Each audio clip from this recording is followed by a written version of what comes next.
আজকে সকাল সকাল আমরা চলে যাচ্ছি মুন্সিগঞ্জ। আর মুন্সিগঞ্জ যাওয়ার উদ্দেশ্যটা হলো আমরা মূলত মাঠা খেতে যাব আর একটু গ্রামটা ঘুরে দেখব। আলদি বাজারে কিন্তু মুন্সিগঞ্জে খুবই বিখ্যাত মাঠা পাওয়া যায়, আর এটা প্রতিদিন সকালবেলায় কিন্তু বসে। আর যেহেতু আমি আর রোমান যাবো আজকে মুন্সিগঞ্জ, আর এইদিকে পঞ্চবটি এসে দেখি রোমান আমার জন্য অপেক্ষা করছে। আর দুইজন মিলে আর দেরি না করে গাড়িতে উঠে পড়লাম।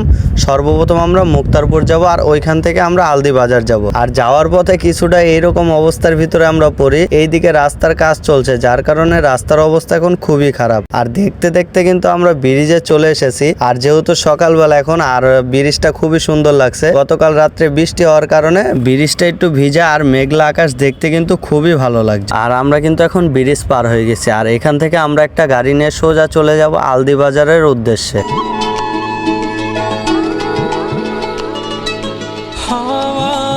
আর মুন্সিগঞ্জের এই সৌন্দর্য উপভোগ করতে করতে এখন আমরা চলে এসেছি সেই আলদি বাজার। আর আমরা দেরি না করে এক বোতল মাঠা কিনে আগে চলে এসেছি একটু সাইডে। এই জায়গাটা আর কি খুবই সুন্দর লাগছিল, তাই আমরা একটু এখানে এসে আলাদা সময় কাটাতে কাটাতে একটু আর কি খাওয়া দাওয়া করি। পরবর্তীতে আমরা আবার বাজারে ফিরে এসেছি, কারণ আমাদের অতটুকু খেয়ার হয়নি ভাই। এবার আমরা এখান থেকে একটু ছানা কিনে নিলাম, আর এই জায়গার ছানাটাও খুবই মজা লাগছিল। আর এখানে খাওয়া দাওয়া শেষ করে আমরা এবার একটু আশেপাশে গ্রামটা ঘুরে দেখবো। মুন্সিগঞ্জ শহরটাও যেরকম সুন্দর, মুন্সিগঞ্জের গ্রামগুলো সুন্দর। এইদিকে আসার পরে ভাই এই যে দেখছেন গাছে কিন্তু কিভাবে কাঁঠাল ধরে আছে, আর এইগুলো এইভাবে আছে, কেউ খায় না। যদি এগুলা আমাদের ওইদিকে হতো তাইলে শেষ এতদিনে। আর এইদিকে ভাই যেই সুন্দর বাড়ি ঘর আছে, আর পরিবেশগুলো আর কি খুবই সুন্দর লাগে আমার কাছে। খুব ইচ্ছা করে আর কি এইদিকে বাড়ি ঘর করার। আল্লাহ ভরসা, দেখা যাক কি হয়। আর এইদিকে অনেকক্ষণ ঘোরাঘুরি করলাম, এবার আমরা চলে যাচ্ছি আবার। আর এইদিকে আমাদের রোমান সাহেবের মনটা খুব খারাপ। এদিকে একটা হাট বসেছিল, দেখেই বোঝা যাচ্ছে।